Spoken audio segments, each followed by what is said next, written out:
আলাইকুম। আমি আব্দুল্লাহ জাবের মানারা ইন্টারন্যাশনাল ইউনিভার্সিটিতে পড়াশোনা করছি। আমার প্রশ্নটা ওয়ার্ল্ড ইউনিভার্সিটি অফ বাংলাদেশ এর উপাচার্য ডক্টর আব্দুল মান্নান চৌধুরী স্যারের কাছে। স্যার, বাংলাদেশে যারা উচ্চশিক্ষারত তাদের 63% হচ্ছে বেসরকারি বিশ্ববিদ্যালয় থেকে পড়াশোনা করছে।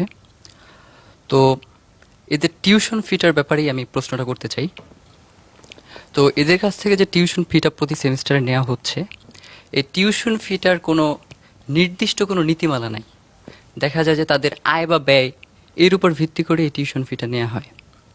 আবার দেখা যায় টিউশন ফি দিতে যদি একটু লেট হয় তাহলে লেট ফাইন দিতে হয়। তো আমরা যেটা দেখি বিভিন্ন সময় বিভিন্ন পত্রপত্রিকার মাধ্যমে যে যারা এই ইউনিভার্সিটিগুলো পরিচালনা করছে তাদের অল্প কয়েকদিনের মধ্যেই তারা কয়েকশো কোটি টাকার মালিক হয়ে যান।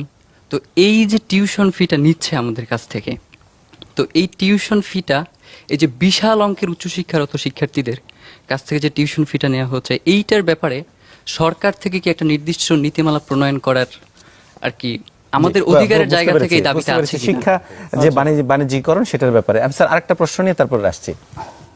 নাম বলে প্রশ্ন করবেন, কাকে প্রশ্ন করবেন?